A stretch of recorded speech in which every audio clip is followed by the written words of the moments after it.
दरअसल डर कहीं और है। 2003 में मतदाता पुनरीक्षण हुआ था और जो गलत नाम लालू प्रसाद यादव जी ने उस पर डलवाया था, उसमें से करीब 12-13 लाख वोटर कट गए थे और संजोग से 2005 में हार गए। तो उनको लगता है कि इस बार जो ये कुछ नाम 40-50 लाख नाम कट रहे हैं, या तो बिहार से बाहर हैं, या रोहिंग्या हैं, या बांग्लादेशी हैं, या किसी बाहरी देश के हैं, या इस इलाके में नहीं रहते हैं बरसों से, या वो मर गए हैं। उसमें बड़ी बड़ी संख्या तो मरने वालों की है। वो लोग लोगों में एक भ्रम पैदा करना चाहते हैं, लोगों को डराना चाहते हैं। इसमें वो सफल नहीं होंगे। लोकसभा चुनाव में बड़ी हार हुई है इंडिया गठबंधन की, उससे बड़ी हार विधानसभा में होगी उनकी, और सारे लोग मिलकर एनडीए गठबंधन को नीतीश कुमार जी के नेतृत्व में जिताने का काम करेंगे, ये मेरा विश्वास है।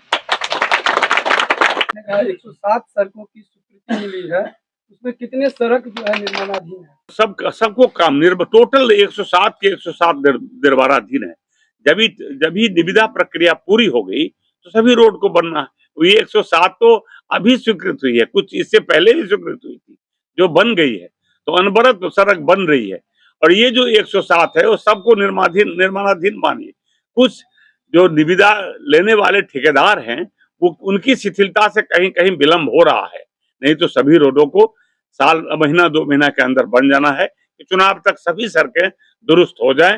ये सरकार की भी मंशा है और हमारे कार्यकर्ता भी लगे हैं और मैं भी लगा। देश कोई धर्मशाला नहीं है, तो दुनिया के लोग जो चाहे सो आ जाए। कई लोगों को निकाले गए हैं, खासकर 3 राज्यों की स्थिति खराब हो गई है और वो राज्य हैं बिहार, बंगाल और आसाम। अब बिहार में जितनी भी अपराध हो रहे हैं या हत्याएं हो रही है या आपसी वैमनस्यता है, मुकदमे जितने हैं उसमें अधिकांश मुकदमे जमीन के संबंधित है। जो भी लड़ाइयां हैं वो उसमें अधिकांश जमीन संबंधी लड़ाइयां हैं। इसलिए जब से एनडीए सरकार बनी है वो चिंतित है और इसलिए बार बार प्रयास कर रही है। जब हम लोगों की सरकार 2005 में आई तो इस पर गंभीरता से ध्यान दिया गया। पहले तो हालत यह था कि कोई भी आदमी यदि रजिस्ट्री ऑफिस जाए और किसी की जमीन लिख दे तो कोई देखने वाला नहीं था। एक गवाह बना ले और किसी की जमीन किसी को लिख दे, कागज हो कि नहीं हो। उसको सुधार करने के लिए निरंतर प्रक्रिया हुई है। उसी प्रक्रिया को अंतिम रूप दिया जा रहा है कि अब लोगों का कागज अद्यतन हो जाए, पेपर अद्यतन नहीं है, इसके लिए लगातार प्रयास हो रहा है।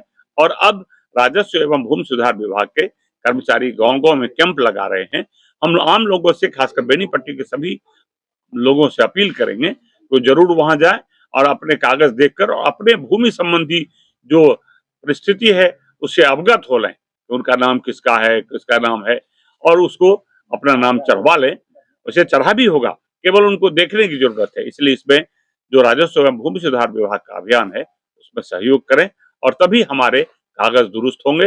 ये 8 लाख की लागत से एक छोटा सा स्ट्रेच है वो हमने बनाया है। ये सड़क तो बहुत बड़ी है।